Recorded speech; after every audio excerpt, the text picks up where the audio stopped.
I'm back. I don't know if it's been long awaited by really anyone, but I'm back nonetheless with a new series. Old one from a long time ago, that's done. We're more serious now. I mean, I'm going through college studying political science, so I think I'm gonna be a little more nuanced, a little more specific, and maybe even scientifically based in some of these the aspects of what I'm talking about. But today we're talking about some big news, and that's what kind of brought me out here to this little creek. Is I wanted to talk about what may or may not be the impending collapse of the MAGA movement. And I'm not going to weigh on whether it is going to collapse or not because we don't know yet. But we are going to look at the facts today, and I'm going to supply some of my opinions. And using those opinions, we are going to dissect maybe the situation that is unfolding and unraveling here on the political right. And we're going to analyze 4 events or 4 talking points, really, from the last couple of days. I mean, everything has just exploded simultaneously. The first one that we're going to be talking about is Trump's H1B visa situation and how he went on Laura Ingram's show, did an interview with her, and basically gave up the American workers. That's all I'll say for now. We'll get into that later. The second thing we're talking about today is Israel. Who could have guessed? Everyone's talking about Israel lately, but more specifically, we're going to be talking about how Trump and his absolute loyalty to Israel is kind of dooming his support amongst the youth in the right. And then we're going to be talking about Jeff Epstein. Another thing people love to talk about. News came out this morning about Jeffrey Epstein and Trump's possible connections. We'll get into that later. I'm probably not going to weigh because all the information has not been released yet. However, I will make some conclusions. And the last thing we're going to talk about is his 50-year mortgage proposal. If you didn't hear about this, Trump proposed that houses should maybe have 50-year mortgage options rather than the current maximum of 30. We'll get into that too. Finally, the last thing, I know I just said that as the last thing, we're going to sum up all of those 4 topics and kind of analyze why all of this. We're going to understand the how, and then we're going to understand the why. So first, let's dive in with H1B visas. Yes, sounds boring. Trust me, it's not as boring as you'd think. Let's read some quotes here. So on an interview with Laura Ingraham on Fox News, Laura said, "We have plenty of talented people," referring to the American workers and the American people. And Trump responded, "No, you don't. No, you don't. No, you don't have any. You don't have a certain talent, and you don't have to. People have to learn." That's the direct quote, actually. I know it sounds a little rambly, but that's what he said. And for me, this represents an abandonment of the American people, specifically the voters who voted for Trump, the workers who voted for Trump. Trump was one of the first Republicans in a long time to try and represent the working class. And the original Trump revolution in 2016, I think, represented something of a very populist sentiment amongst people within America who felt outcasted, unrepresented by the political elite on both sides, whether it be the Democratic Party, who really wanted to represent the urban progressives, or the Republican Party, who really wanted to represent capitalists and the rich, I guess. And either way, the American worker, the people in the factories who used to be in the factories in some cases and now lost their jobs to foreign competition in the labor sphere, they were the ones who really were the backbone of the 2016 Trump movement.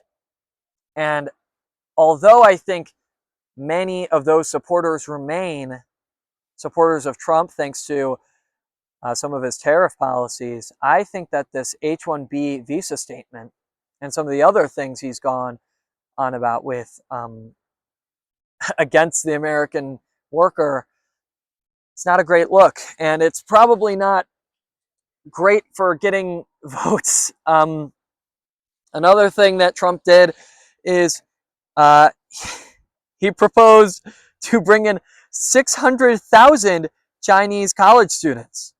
Now, he said that our college system here in America needs these students. They need the talent to come in to uphold the HBCUs he mentioned specifically. And I'm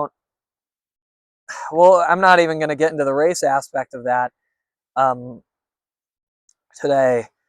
But the fact is that 600,000 Chinese students would represent almost a tripling of the amount of current Chinese students in America. And Chinese students are in second place for foreign students in American colleges and universities. Indian students are number one, and it's actually quite close. And this tripling of the Chinese students would overwhelmingly put them into first place.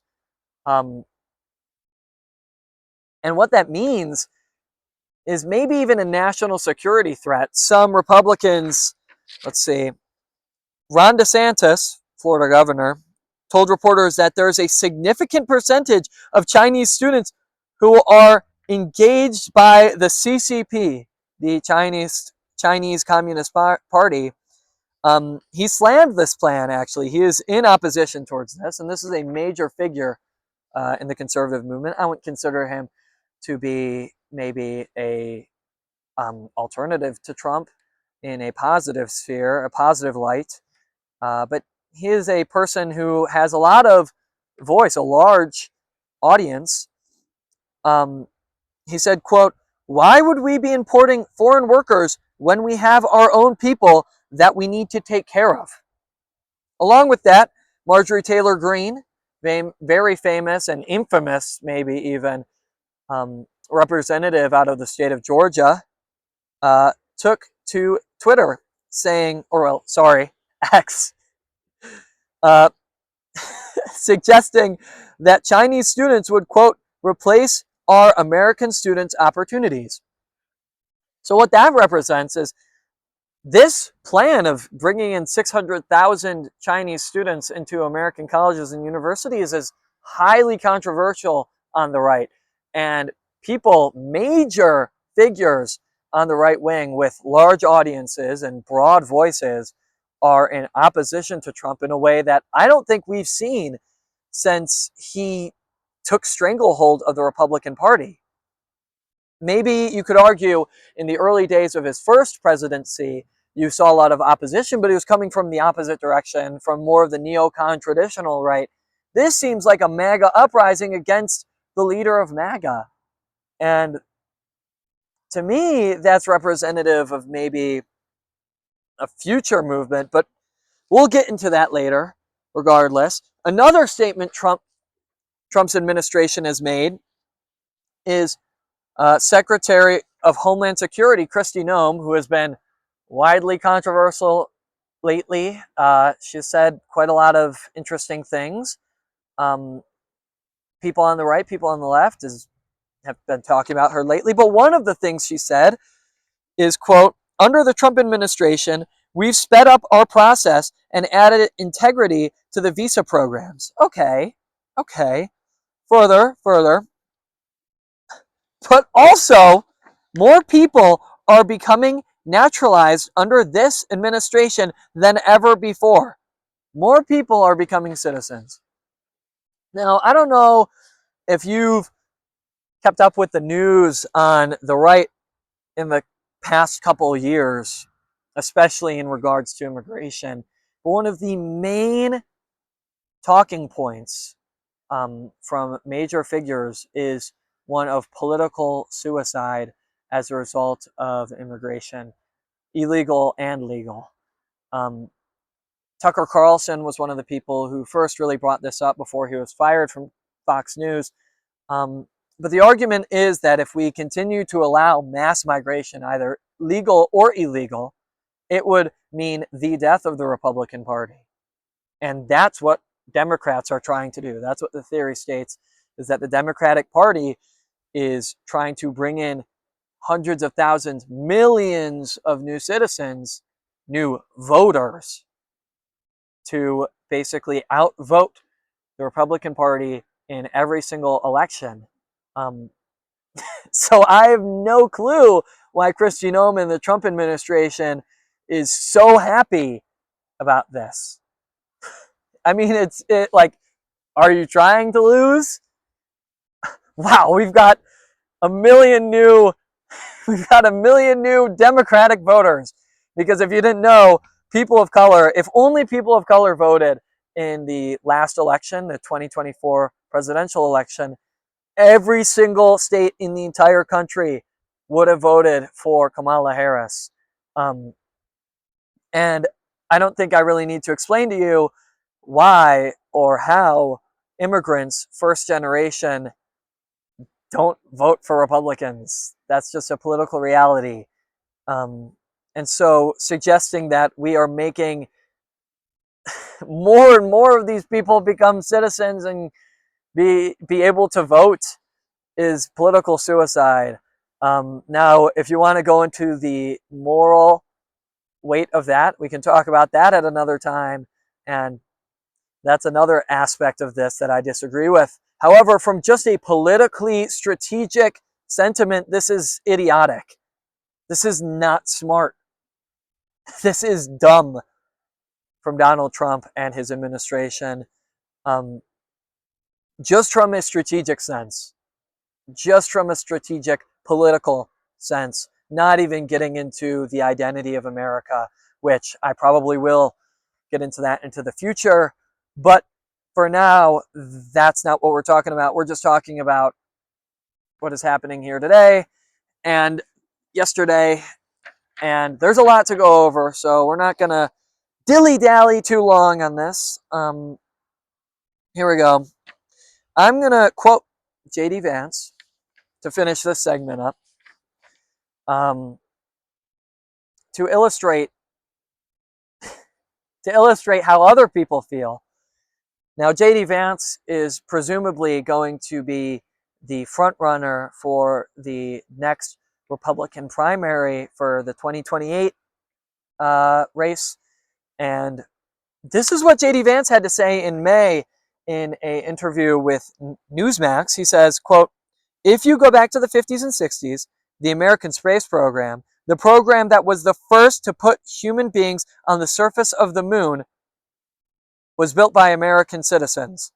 Some Jewish, some German scientists who had come over during World War II, but mostly by American citizens who built an incredible space program with American talent." Further, he says, quote, "This idea that American citizens don't have the talent to do great things, that you have to import a foreign class of students and professor to do these things, I just reject it." Let me repeat myself. Quote, "This idea that American citizens don't have the talent to do great things, that you have to import a foreign class of students and professor to do these things, I just reject it." Now, if you wanted to make the argument that J.D. Vance is the second most powerful figure in right-wing or Republican politics right now, that would be an extremely easy argument to make. Because, frankly, he's the vice president of the United States. He's huge. So the fact that he said that in May, and Donald Trump is now basically saying the opposite, saying, let me repeat this, you don't. No, you don't. Sorry, there's so many lights here. You don't have the certain talents people have to learn. Referring to the fact that in a lot of these factories, it is very high-skilled physical labor rather than low-skilled. But the fact is that Americans can learn. And that people across the ocean, that people from other countries don't necessarily have the talents that Trump is saying that they do. That Americans might actually be better at this.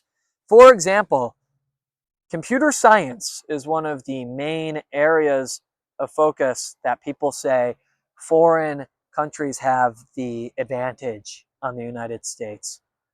Foreign countries such as India or China. And there was a study about this, actually. So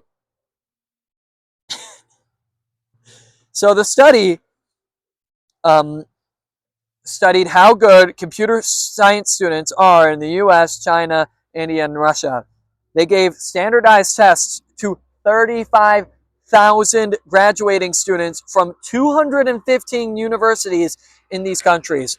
You want to see the results? They're right here. Okay, let me pick this up. Can you see this? Let me come a little closer. This is the United States, Russia, China, India. It's almost an entire standard deviation away. We have a huge advantage. In fact, there is really no statistical significance, arguably. That is what they said in their paper. There's no real significance between the difference between China, India, and Russia. What there is statistical significance is how good American students are at computer science. So this is just, it's just not true, Donald Trump. J.D. Vance, your vice president, is right, and you should be listening to him. And if you don't listen to him, from what we can see from reactions from people on Twitter and on YouTube and on Instagram and blah, blah, blah, people on the right are pissed, dude. Laura Ingraham, who works for Fox News, this should have been a layup interview for you. And instead, this is a total, complete catastrophe. I mean, it looks so bad. You're going to lose a ton of your voting block if you continue to push this strategy, promoting foreign workers here in America, because that is not what you ran on in 2016. It's not what you ran on in 2020 and 2024. And it seems like utter betrayal. So that's the H1B issue. We'll get back to that eventually. Now we're going to talk about, wrong page, lots of notes here today. Now we're going to talk about Israel. Wow, everyone loves to talk about Israel, like I said earlier. It's a hot topic right now, Israel. And I can see why. Israel's not really the most moral country right now. The most moral army, as they used to claim. They may or may not be committing a genocide in Gaza. And the peace deal is looking very flimsy, very on the edge of maybe collapsing, because I don't think Israel got really what they wanted to out of it. However, I digress. What we're going to talk about right now is what Trump did today. Earlier today, Trump gave out sent a letter to the president of Israel, President Herzog, basically saying that Benjamin Netanyahu should be pardoned from the court dealings and the law issues that he had before this war started. And what, to me, this represents is basically an endorsement of everything Benjamin Netanyahu has been doing over the past 2 years in this war against Gaza, in this almost genocide. And that's what a lot of people feel. If they didn't think it already, I've heard a lot of people say on the right that, oh, Trump doesn't actually like Israel. Trump doesn't actually like Netanyahu. Clearly he does. Clearly he likes Benjamin Netanyahu. He's clearly a big fan. And he clearly likes Israel quite a lot, which, I mean, we all knew that, I think. Any reasonable person could look at the Trump administration and be like, oh my God, they're in love with Israel. In fact, that's been one of the main qualms that people on the right have had with the Trump administration recently. The quote unquote woke right, as has been dubbed by many people in the neocon sphere, is anti-Israel. Duh. I mean, how can you be pro-Israel nowadays?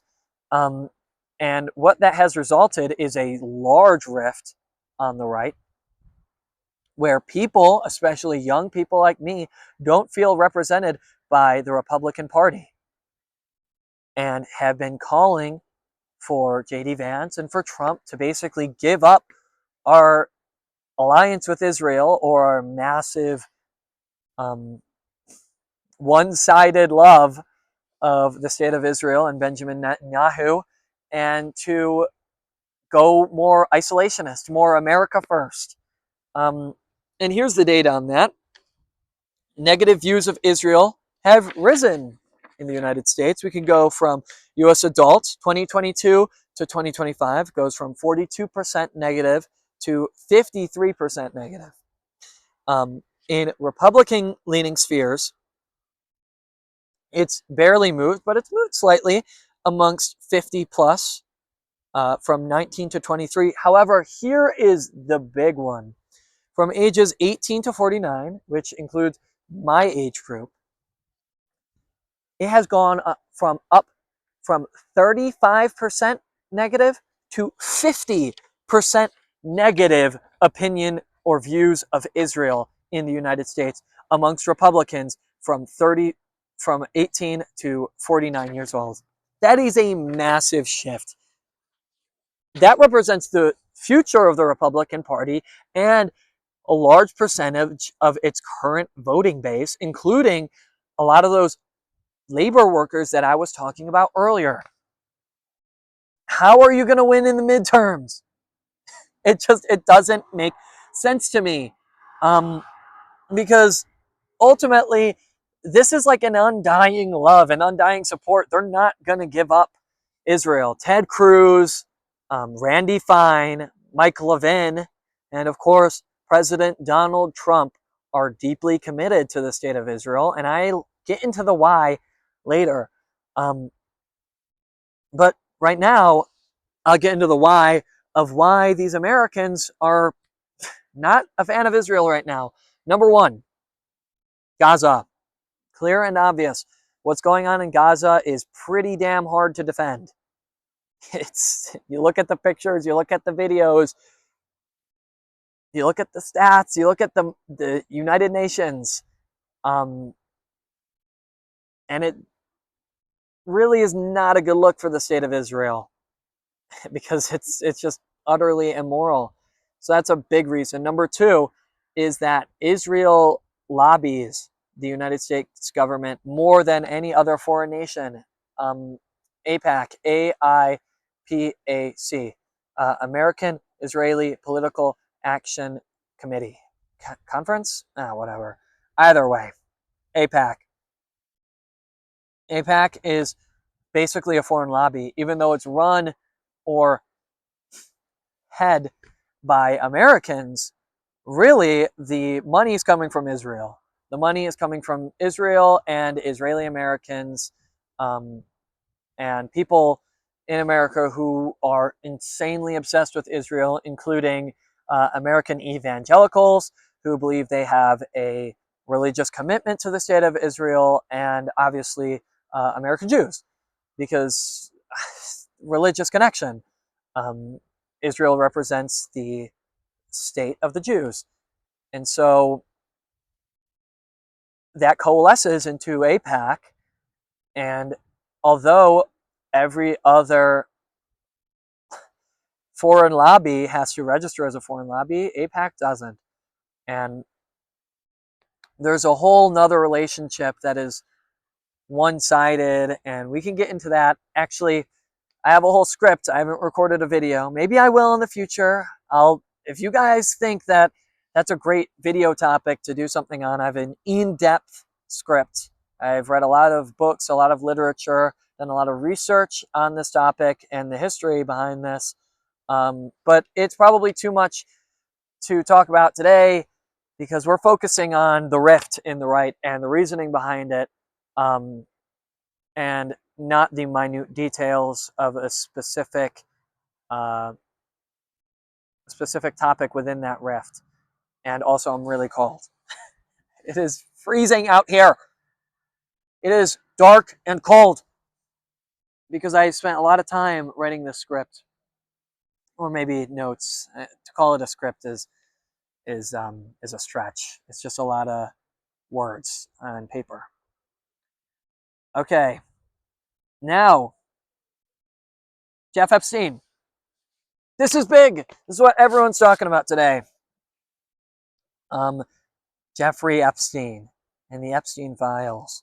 The House Democrats released some maybe damning evidence against the president, and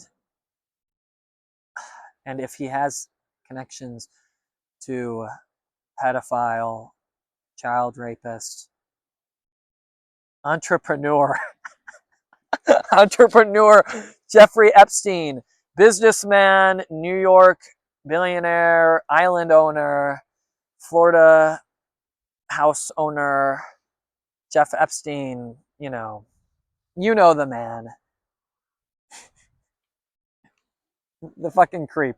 You know who it is. All right.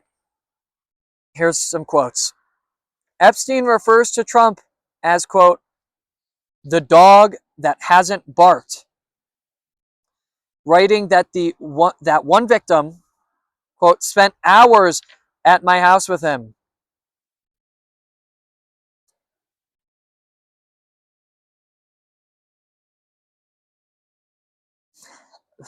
I mean, from the mouth of babes, Jeff Epstein himself, the dog that hasn't barked, spent hours, a victim spent hours at my house with him.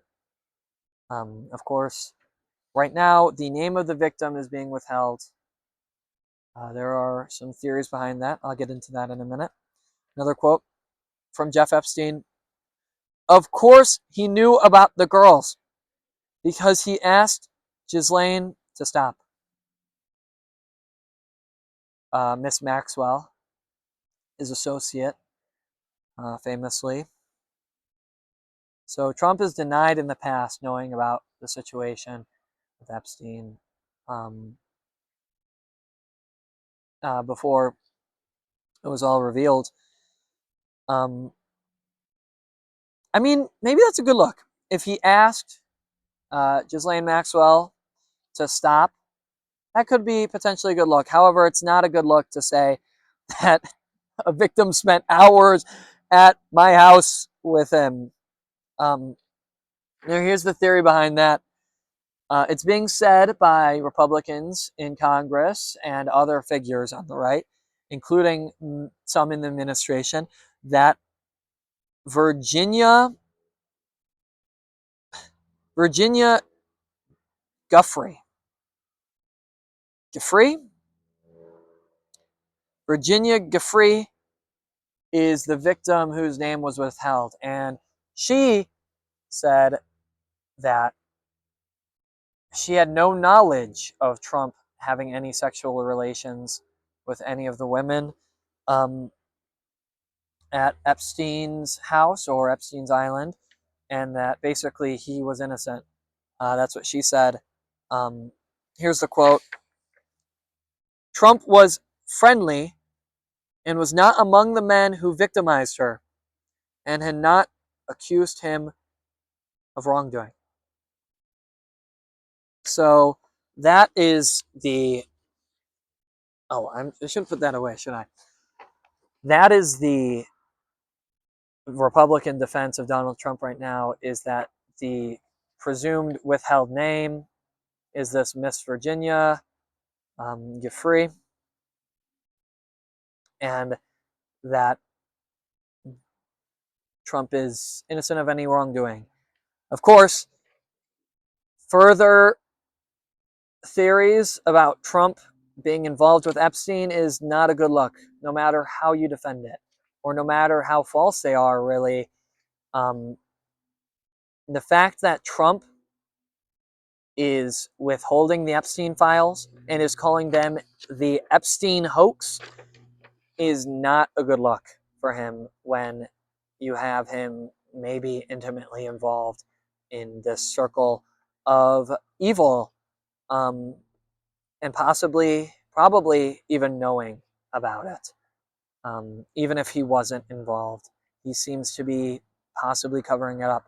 However, I'm going to clarify specifically that I'm not going to make any solid statements about Trump and his relationship with Epstein actively, because there is not enough concrete evidence um, to suggest that he is a pedophile yet. However, if that evidence comes out, of course I will talk about it. And really, is there anything else to say?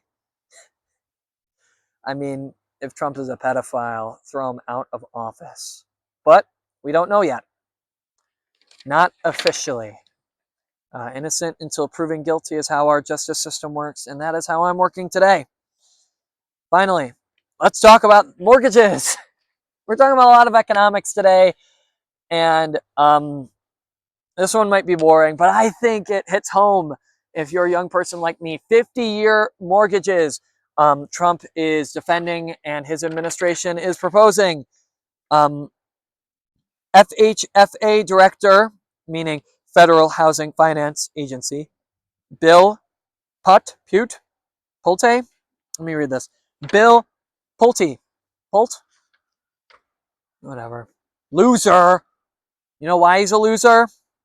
Because he wants to make 50-year mortgages on houses a thing rather than the current maximum of 30. Hopefully you have enough of a brain to realize why that's such a bad idea. But let me spell it out for you. Increasing to 50-year mortgages would double the amount of money a house owner would have to pay in interest in the long run. Of course, in the short run, it would decrease monthly mortgage rates for anyone accepting this 50-year mortgage. They would have to pay less, which the Trump administration is suggesting that would allow for new home buyers, such as people my age, to buy new houses. And that's a serious issue. Let's look at this right here. On the bottom, we can see the years. 2025 on the right goes all the way back to 1980. This is percent and age. So, meaning now, 50, what is this? 50% of purchases are from people 60 and over.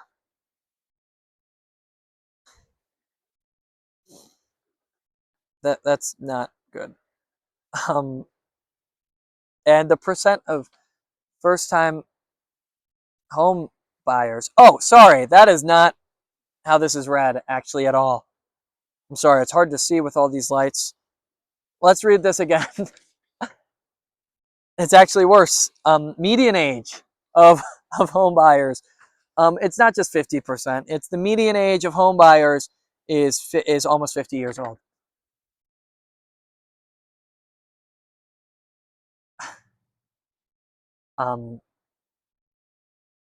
That means the median age of home buyers are older than my parents, and that's crazy. But this is the bad one. This is the stat that's bad. Percent of purchases, 20%. Lowest since before 1980. Before they started tracking this from these sources, we're at 20% are first-time home buyers. First-time home buyers are only 20% of the market right now.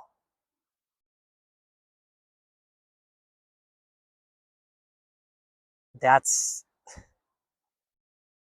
really sad, because that means they're continuing to rent in apartments or perhaps live with their parents. But I think the majority are renting with apartments. And renting and 50-year mortgages represent the same thing, which is debt slavery. In this country, we have a system of debt slavery. You take out a mortgage, you're owned by the bank. You take out a car loan to buy a car, you're owned by the bank.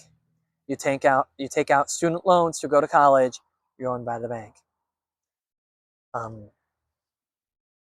And so who does this benefit ultimately with the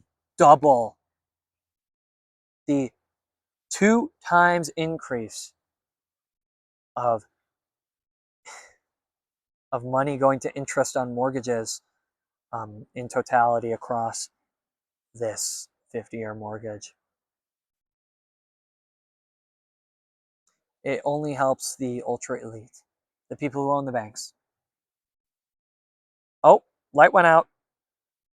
Almost done. Almost done. That was our last topic.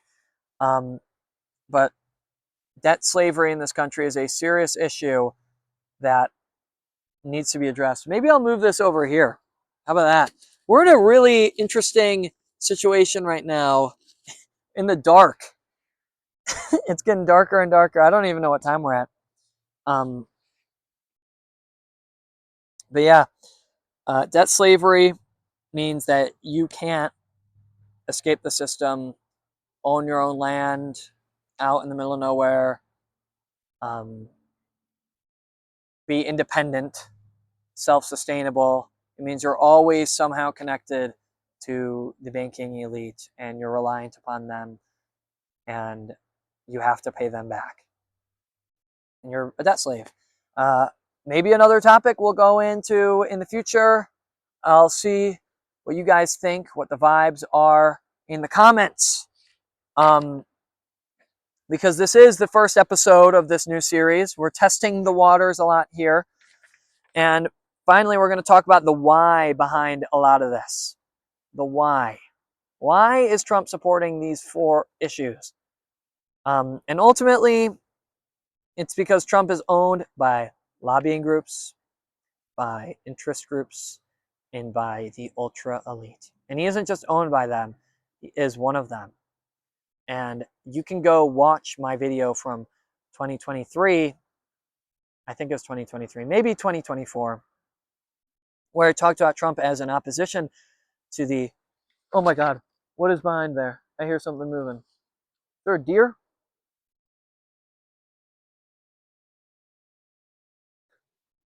It freaked me out. Calm down, get out of here. Oh, jeez. I was too scared. I think it's a small animal. I can't see anything. Let's look over there. This is fun. Maybe I'll get, yeah, I don't see anything. Maybe I'll get an actual place to record next time rather than being in the middle of nature. But alas, I live in a dorm. So it's not great. back on topic. Back in 2023 or 2024, before I came into college, I made a video about Donald Trump and his opposition to the elite and the political establishment. And I'm not going to say I'm going to take a lot of that back. I think especially in 2016, Trump was in opposition to the political establishment, and he didn't represent a lot of these policies that he's promoting here today. Here's a quote from him in 2016 about H1B visas. Quote, H1B visas are very, very bad for workers. It's very bad for our workers, and it's unfair for our workers, and we should end it. So that's Trump in 2016. Shout out. You know what? I'll leave the name of who sent me that anonymous for now. Maybe we'll do some interviews. I wanna keep a little secret here to be more fun. But let's talk about today and the 2024 election and its impacts, donations specifically, and lobbying impacts on the current Trump administration. H1B visas specifically. Elon Musk donated $290 million to the Trump campaign. He was the largest donor to the Trump campaign and is a massive proponent of H1B visas, specifically because big tech and corporations like Elon Musk would rather pay. This thing to my right is just like, it's a mouse. I saw it. It's a mouse. I hope that's on the video. Why was I afraid of a little mouse? I'll let him live. I'll let him live his life. He's a little cutie. Hello, mouse. Come on. Come join the show. Aw, I see you. Get over here. Okay, back on topic because I'm getting cold, like I said. Where was I? Big tech. Big tech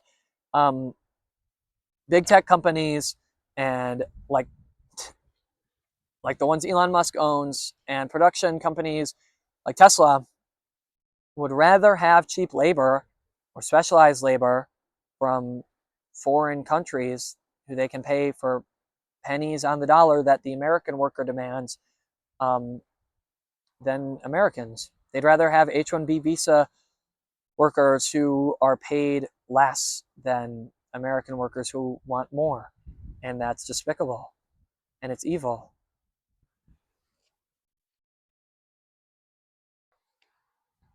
Maybe it's not a mouse. That thing moved quickly. I guess mice move fast.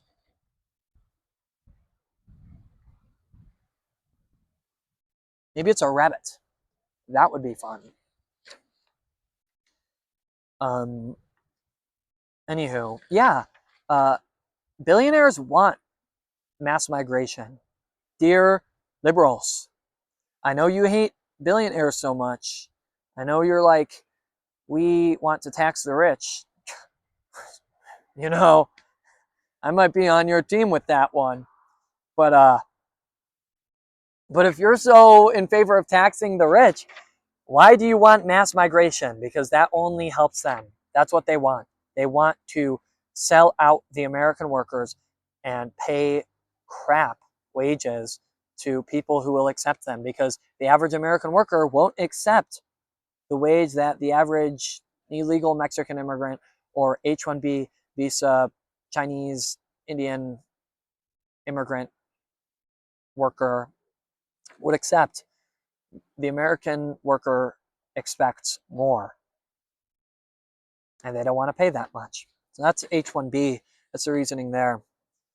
Now, on Israel, I really need to talk about this. AIPAC.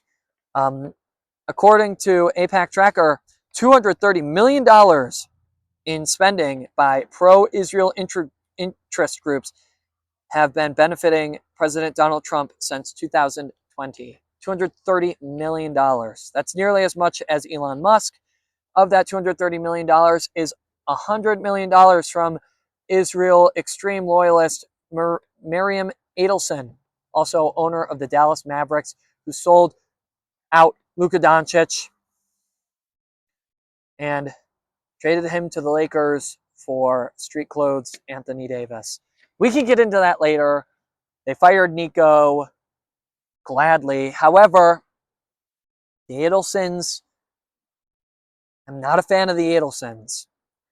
And like Donald Trump said this: I sometimes think that Miriam Adelson loves Israel more than she loves America. And that person donated $100 million to Donald Trump's campaign and now basically holds a knife to President Trump's neck. And Trump's going to support Israel because of her. He has to. Or else AIPAC will, 99% success rate, AIPAC candidates. That's crazy. Now, on Epstein, even if Trump is innocent, he is withholding the Epstein files. Why is he withholding the Epstein files? Well, maybe because he's in them, but also because Trump is on the up and up within the establishment of the political, social, and economic elites. Obviously, he has been for a long time. And even though he may have created a rift in 2016 when he ran a very populist campaign, now it seems he's back. He's back. Bill Clinton, Peter Thiel might be involved.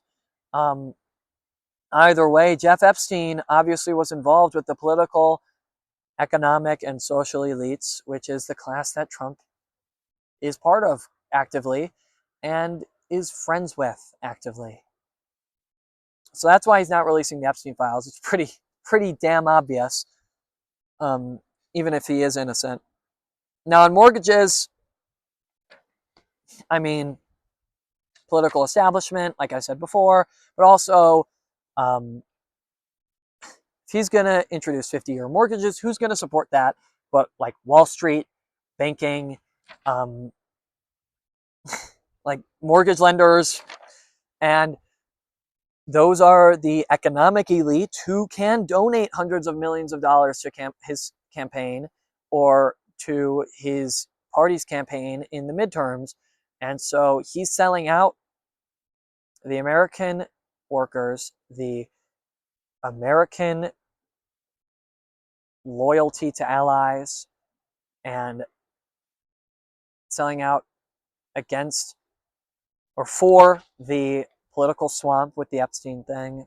And with mortgages, he's selling out people like me who are going to be first-time homebuyers and won't be able to afford it and don't want to be on a 50-year mortgage in debt slavery. He's selling that out for political elections. So finally, what's the solution to all this? And ultimately, it's clear and obvious. There needs to be a reversal of Citizens United by all means necessary. Citizens United was a mistake, and the Supreme Court needs to see a similar case and rule that Citizens United is against the Constitution. And we know currently that the Supreme Court is willing to do radical things like that, potentially, like when they reversed Roe v. Wade. So hopefully, crossing fingers, this Supreme Court might want to do that with Citizens United. However, it's probably a stretch. Either way, that is the ultimate solution, is to stop rich, ultra-wealthy, billionaire, and corporate lobbying and the buying of American elections. And then we'll get actual politicians who represent their voters and the American people, like what Trump claimed to be in 2016. So thank you for watching. Hopefully I'll be back next week I think I'm going to start another show, maybe about Montana specifically, on Montanan issues, for a more local crowd. But for the rest of you who are interested in national politics, I'm not going away. I'm going to be back. Maybe even live if I can find a place to record with good connection to internet, where I can read your comments and live stream this rather than pre-recording. But for now, if you have any if you have any comments for me, any questions or any suggestions on topics I should talk about next time, it doesn't have to be current topics. I could talk about a whole range of topics. Just tell me. Leave it in the comments. And yeah, I'm Matthew McGraw. Thank you for watching. This is Mayhem in America, I guess, is the name of this. Good night. Thanks. Ooh, back. I'm like an old man.